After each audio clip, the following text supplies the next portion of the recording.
ആലപ്പുഴയിൽ വഴിയോര കച്ചവട തൊഴിലാളി ഫെഡറേഷൻ AITUC നേതൃത്വത്തിൽ യുദ്ധവിരുദ്ധ സദസ്സ് സംഘടിപ്പിച്ചു. TJ ആഞ്ചലോസ് ഉദ്ഘാടനം ചെയ്തു.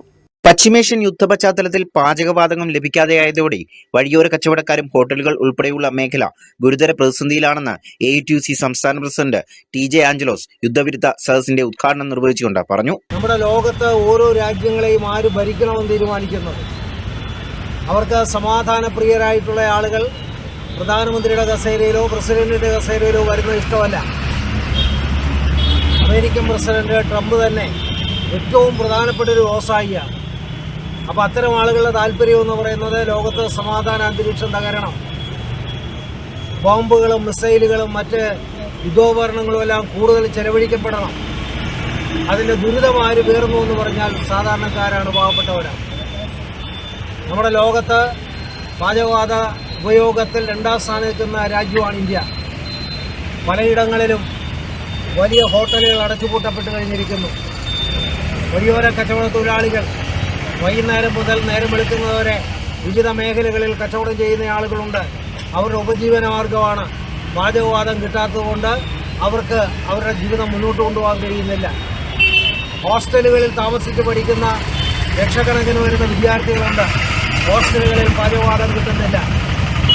ആശുപത്രികൾ, അവിടെ ഈ പറഞ്ഞതുപോലെ ഭക്ഷണവും കൊടുക്കാറുണ്ടല്ലോ, പല ആശുപത്രികളിലും ഭക്ഷണം കൊടുക്കാറുണ്ട്. അത് കൊടുക്കണമെങ്കിൽ പാചകവാതം ആവശ്യമാണ്. പലയിടങ്ങളിലും ആശുപത്രികളിൽ പാചകവാതമില്ല. കഴിഞ്ഞ ദിവസം കോഴിക്കോട് ഒരു വാർത്ത നിങ്ങൾ ശ്രദ്ധിച്ച് കാണും. അവിടെ ശ്മശാനത്തിൽ ഇതുപയോഗിച്ചുകൊണ്ടാണ് മൃതദേഹം സംസ്കരിക്കുന്നത്. കൊണ്ടുവന്ന മൃതദേഹം അതേപോലെ തന്നെ തിരിച്ചുവിടുകയുണ്ടായി. മൃതദേഹങ്ങൾ സംസ്കരിക്കാനുള്ള അവസ്ഥ പോലുമില്ല. അപ്പം ഇത്തരം ഒരു അന്തരീക്ഷം ആരംഭിച്ച് കൂടുതൽ ദിവസങ്ങളായിട്ടില്ല. അതിനു മുമ്പ് നമ്മുടെ നാടിൻ്റെ അവസ്ഥ ഇങ്ങനെ മാറിക്കഴിഞ്ഞിരിക്കുന്നു. ഇന്നലെ പഞ്ചാബിൽ നിന്ന് വാർത്തയുണ്ട്. പാചകവാതകത്തിന് വേണ്ടി ക്യൂ നിന്ന ഒരാൾ അവിടെ ബോധരഹിതനായി നിലംപതിച്ച് മരിക്കുകയുണ്ടായി. നോട്ട് നിരോധന കാലഘട്ടത്തിൽ അവരുടെ സമ്പാദ്യം ബാങ്കുകളിൽ നിക്ഷേപിച്ചത് തിരിച്ചെടുക്കാൻ ചെന്നപ്പോൾ ക്യൂ നിന്ന് അന്നൊട്ടനേകം ആളുകൾ മരിച്ചതിൻ്റെ അനുഭവങ്ങളുണ്ട്. ഈ അരക്ഷിതാവസ്ഥയ്ക്ക് ആരാണ് ഉത്തരവാദികൾ? ഇന്ത്യ രാജ്യം ഒറ്റപ്പെട്ട് നിൽക്കുകയാണ്. ഇന്ത്യ രാജ്യത്തെ സഹായിക്കാൻ ലോകത്ത് മറ്റു രാജ്യങ്ങളില്ല. കാരണം അമേരിക്കയോടൊപ്പം ഇസ്രായേലിലെ നമ്മുടെ പ്രധാനമന്ത്രി നരേന്ദ്രമോദി സന്ദർശിച്ച് തൊട്ടടുത്ത ദിവസമാണ് യുദ്ധം ആരംഭിക്കുന്നത്. ഈ മേഖലകളിൽ പണിയെടുക്കുന്ന ആയിരക്കണക്കായ തൊഴിലാളികളുടെ ജീവിതം ആശങ്കയിലാണെന്നും അദ്ദേഹം പറഞ്ഞു. യുദ്ധവിരുദ്ധ സദസ്സിൽ യൂണിയൻ ജില്ലാ സെക്രട്ടറി B നസീർ അധ്യക്ഷത വഹിച്ചു.